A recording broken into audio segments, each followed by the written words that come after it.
Hello everyone. Now welcome to my YouTube channel LP Edutech. If you are really new to my channel, please like, share and subscribe it. So today we are going to start with the lesson number 8 of history, standard 8, entitled as Civil Disobedience Movement. So stay tuned and stay together. So after the resolution of complete independence was passed in the Lahore session, as we learned in the last lesson, Lahore session, that is passed, one resolution is passed by the Pandit Jawaharlal Nehru, and Mahatma Gandhi decided to launch the civil disobedience movement. Before beginning this movement, Gandhiji put up various demands in front of the British government. One of the important demands was to cancel the salt tax and monopoly of British government for manufacture of salt. So here Gandhiji made many resolutions and the many requests he made before the Britishers, and one of them was to cancel the tax on the salt. But because the demands of Gandhiji were rejected by the government, he decided to launch Satyagraha all over India by breaking the Salt Act. So breaking the Salt Act, that was just one of the means for breaking the other means of the Britishers, so breaking the other laws of the Britisher or opposing them. So salt is an important ingredient in the food of common people. Hence it was unjust to impose tax on an essential commodity like salt. So as the salt is very much important, so why to impose a tax on it? So this is the opinion of Gandhiji. So therefore Gandhiji started the salt satyagraha. Salt satyagraha was symbolic. Now the extensive objective behind it was to break the oppressive and unjust laws of the British government through peace and satyagraha. So it was the symbolism, and this was the beginning of opposition to the government in the ways of peace and satyagraha, and to break the oppressive and unjust laws of the Britishers. Okay.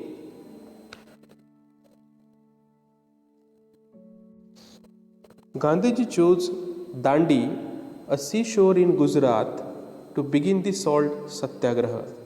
So this is the place Dandi, which is in Gujarat, at the seashore, so where the Gandhiji started the salt satyagraha on 12th March 1930. I repeat, 12th March 1930. Gandhiji set out from Sabarmati Ashram with 78 followers for launching the salt satyagraha. So both are in Gujarat. So he started from Sabarmati to Dandi with 78 followers in the beginning. A distance of approximately 385 km was covered on foot, and Gandhiji delivered speeches in the villages on the way. So Gandhiji keep on collecting the people on the way, and he walked on foot total 385 km distance. Through the speeches, Gandhiji appealed to the people to be fearless and join civil disobedience movement.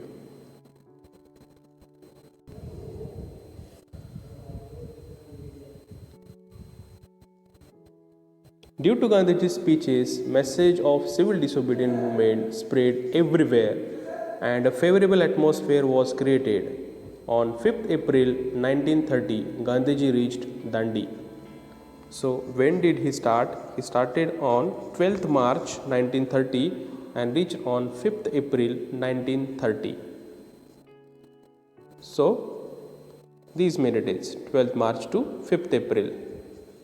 So Gandhiji reached Dandi, and on 6th April Gandhiji broke the Salt Act by picking up the salt laying on the seashore.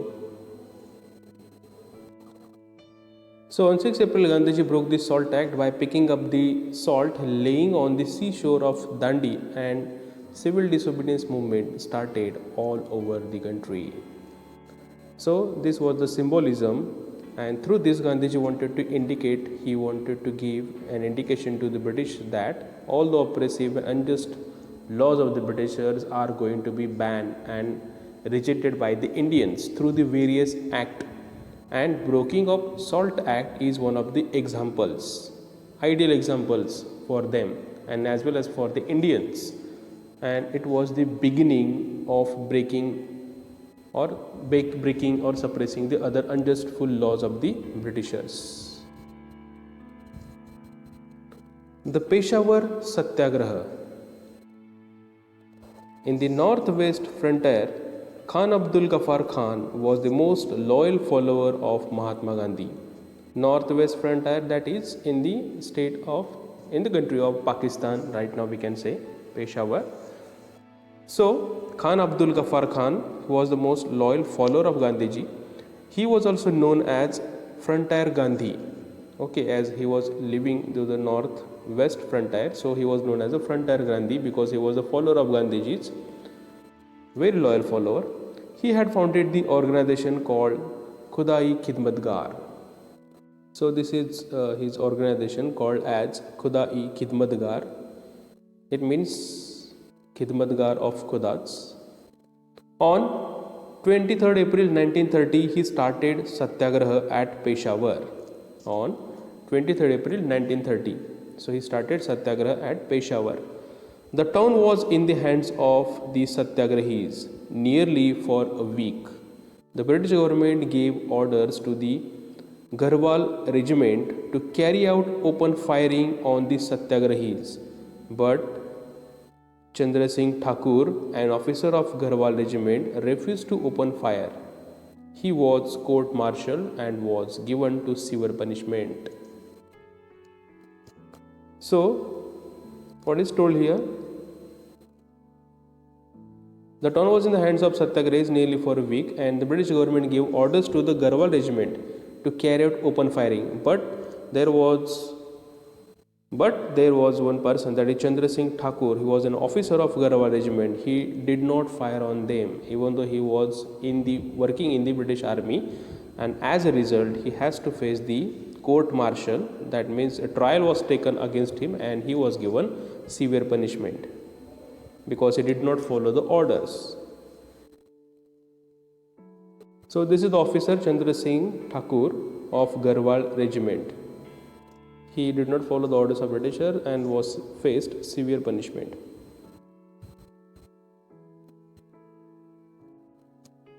The British government found itself in a difficult situation due to the Satyagraha launched by Mahatma Gandhi. On 4th May 1930, Gandhiji was arrested. Suppressive measures were undertaken all over the country. There was a protest all over the country due to the arrest of Mahatma Gandhi, as his arrest was not bare by the Indian people, so they made agitation, they showed their agitations, and there was the total unrest all over India due to the arrest of Mahatma Gandhi. Now next one, Solapur Satyagraha. Now this is the location of Solapur, lying in the western Maharashtra part.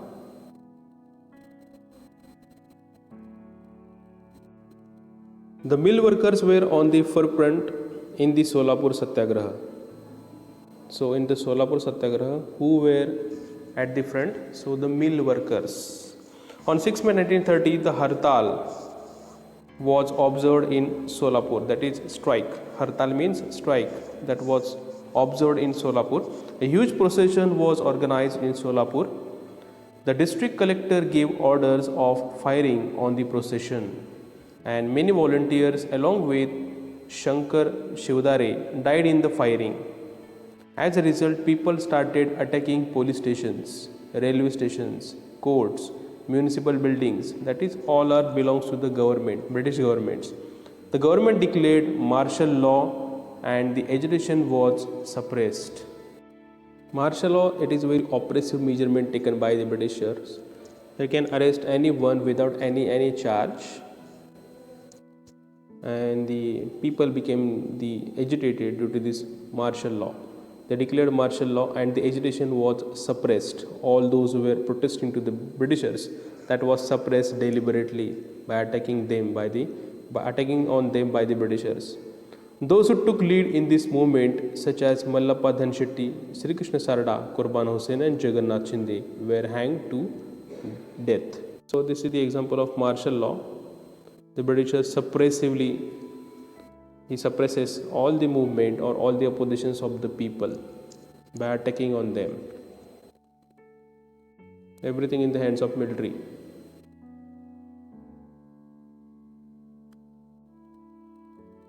So these are the images, or these are the statues of those persons, those who sacrifice their life for the sake of country. So those are Mallappa Dhanshetty, Sri Krishna Sarda, Qurban Hussain, and Jagannath Shinde. So these four persons, they were hanged to the death as they were opposing to the martial law of the Britishers. For the betterment of the mill workers it was. And now where the statues are erected, so that area is known as the Solapurcha Hutatma Chowk. So it is known as Hutatma Chowk.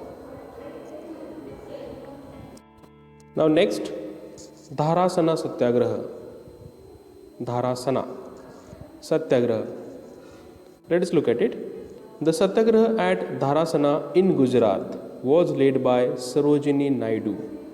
So Sarojini Naidu was at the front in leading the Satyagraha of Dharasana in Gujarat. So here is the Sarojini Naidu. The police lathi charged on the Satyagrahis who came forward to break the SALT Act. The Satyagrahis silently tolerated the blows of lathi. When they were taken away for medical aid, another batch of Satyagrahis came forward to replace them. So many Satyagrahis came forward to receive the punishment very silently, as it was the part of SALT Act, and those who were wounded, by keeping them away, another batch were coming ahead. So this continuously endless actually, and in Maharashtra the SALT Satyagraha took place at Wadala, Malvan and Shiroda. Wadala, Malvan and Shiroda as well. Where there were no salt pans, the forest laws were broken. So where there was no salt pan, it was not like that only the salt law is broken, but where there are no salt pans, the forest laws were broken. And there were jungle satyagrahas at Bhilashi, Sangamner, Kalwan, Chirner, Pusad in Maharashtra. The tribal people also took part in the satyagraha in large number. And here Sarojini Naidu also took a lead in Dharasana Satyagraha for this act. So in Jungle Satyagraha, the various acts related to the jungle, that was broken away, and these Jungle Satyagraha were taken place at Bilashi, Sangamner, Kalwan, Chirner and Pusad in Maharashtra.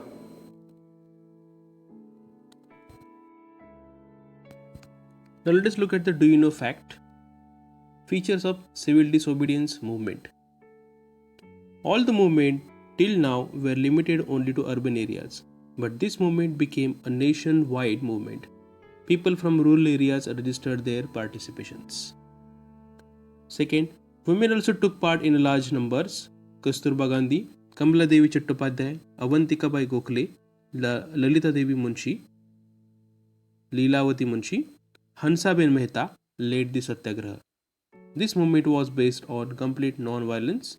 The British government was trying to greatly suppress the movement, but the people protested unarmed. Due to this, the Indian people became fearless.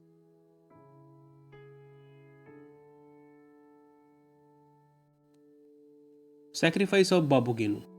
In Mumbai, there was an agitation against foreign goods. The vehicle transporting foreign goods were obstructed, that is stopped. Babu Genu said a mill worker from Mumbai was in the forefront in this movement. A truck carrying foreign goods, safeguarded by a police, came in the front of Babu Genu To stop the truck, he lied down on the road. Police threatened him, but he did not move from the place. Finally, he was crushed under the truck and Babu Genu gained martyrdom. And this inspiration of Babu Genu,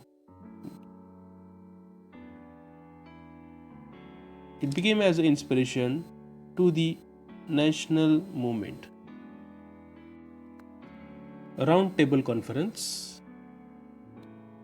In the opinion of British Prime Minister Ramsay MacDonald, while the civil disobedience movement was going on, the constitutional issues regarding India should be thought over. For this purpose, he organized a conference at London. This conference is known as Round Table Conference. In the period between 1930 to 1932, 3 roundtable conferences were organized.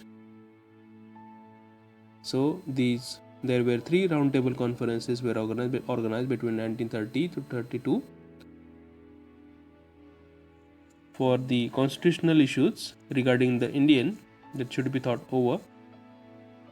So let us see. First roundtable conference. The Ramsay MacDonald. Now this is the image of Ramsay MacDonald. He was the chairman of the Round Table Conference. Keep in mind, who was the chairman? Ramsay MacDonald. Representative of England and India participated in the conference. So this is a very old and rare picture. Now here are given the representatives participated from England and India. It includes Dr. Babasaheb Ambedkar, Sir Tej Bahadur Sapru, Barrister Jinnah, etc. So here you can see the picture with the name are given here. These are the most prominent personalities. In the conference, there were discussion on the various topics such as responsible government at central level, establishment of federal state in India, etc.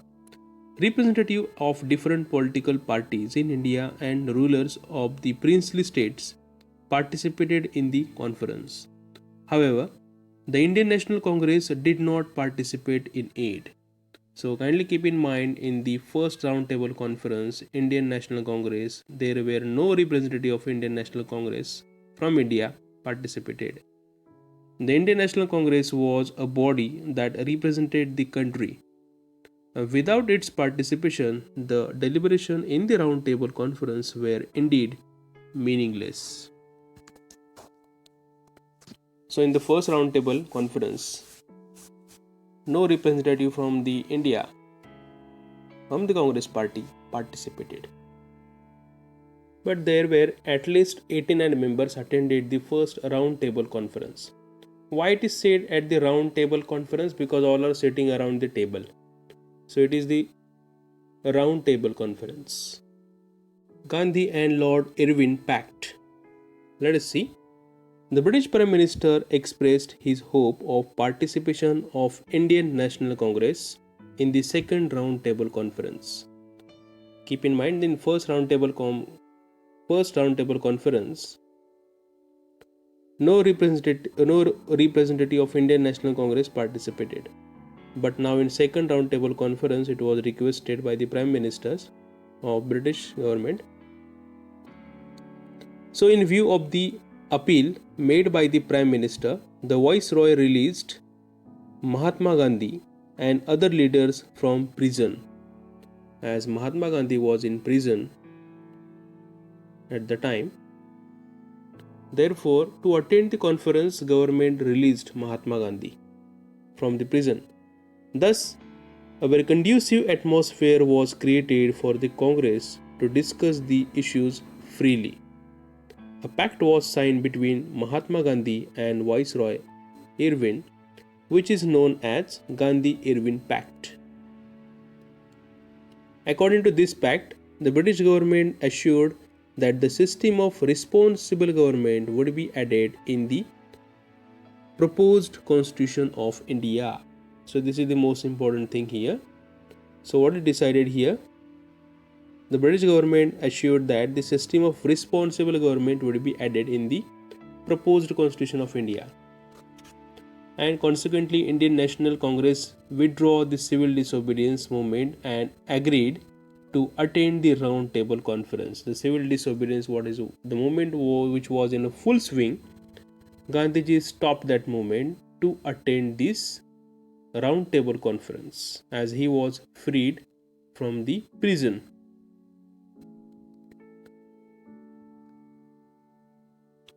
Second round table conference. In 1931, the second round table conference was organized. So the first round table conference organized in 1930 and in second conference organized in 1931. Mahatma Gandhi attended this conference as a representative of the Indian National Congress. Along with the Indian National Congress, representatives of various castes and communities, political parties, as well as princely states were invited. The government put forth the issues of minorities in the round table conference. There were differences regarding this issue and also regarding the nature of prospective federal constitution. Gandhiji tried to bring unanimity in the opinion but was unsuccessful. Finally, Gandhiji became disappointed and returned back to India. So, in second roundtable conference, government put forward some issues regarding the minorities, but there were differences regarding this issue. But there were differences that some points, some people are agree, some people are not agreed. Also regarding the nature of the Federal Constitution of India. So, but Gandhiji tried his level best, but he was disappointed by this, and so therefore he left the second roundtable conference. So, Pune Act or the Pune Pact. Let us see. Dr. Babasaheb Ambedkar represented the Dalit in the round table conference. He demanded separate electorates for the Dalit. After the second roundtable conference, the British Prime Minister Ramsay MacDonald declared communal awards. Now, according to it, the Dalits were given separate electorates. Separate electorates, that means very limited spaces, seats were available to stand from there for this particular category candidates. Gandhiji went on fast unto death at Yerwada jail, protesting against the granting of separate electorate to the basis of caste. So it was given, but Gandhiji was not agreed, and he was in the prison at Yerwada jail, and he went on hunger strike again to oppose this. And the leaders of Indian National Congress requested Dr. Babasaheb Ambedkar to reconsider this demand for separate electorates. Now, keeping in mind the interest of the nation, Dr. Ambedkar was ready to accept this request. In 1932, Mahatma Gandhi and Dr. Babasaheb Ambedkar signed the famous Pune Pact. According to this pact, separate electorates for the Dalits was cancelled, and the provision for reserved seat was made. So this is the most important thing from this pact. That is what? According to this pact, the separate electorates for the Dalit was cancelled and the provision for the reserved seats was made. Third Roundtable Conference. In November 1932, the Third Roundtable Conference was organized in England. The Indian National Congress boycotted the conference. Thus, this conference proved to be futile and fruitless, as there was nothing achieved or nothing is gained through the conference. The both time Congress boycott or sacrifice the conference, they did not attend 1913, 1932 as well. Only it was a second conference attended by the Congress, that is which was held in 1931. The second phase of civil disobedience movement. Gandhiji returned to India from second roundtable conference with a dejected mind. So he decided to restart the civil disobedience movement, and Gandhiji was immediately arrested. Hence there was discontent among the people. As Gandhiji had stopped this civil disobedience movement, which was in full swing to attend the national conference, roundtable conference, he went there, but there was nothing happened and it proved very fruitless. Again he returned, and after 2 years he again wanted to start this movement, but the Britishers immediately arrested him and the people became angry. There was discontent among the people. Government responded to this movement by using inhuman oppressive methods. There was a strangling of civic rights everywhere. That means it was suppressed by the Britishers anyhow. The Indian National Congress and the associated institutions were declared illegal. So Indian National Congress, which was fighting legally for the rights of the Indian, was declared as illegal from the Britishers, and even the restrictions were levied on the national newspapers and the literature. So nothing was allowed to be printed. Finally, in April 1934, Gandhiji withdrew the movement and the historic phase of civil disobedience movement came to an end. So the movement, which was in full swing right from 1928 to 32 years, it was stopped again for attending the conference, and again he wanted to resume in 1932, but it could not possible as he was arrested. Gandhiji was arrested and the government crushed it anyhow. So as a result, 1934 Gandhiji stopped the civil disobedience movement and it came to an end. Now here in this way our lesson is over. If you really like my explanation, please like, share and subscribe.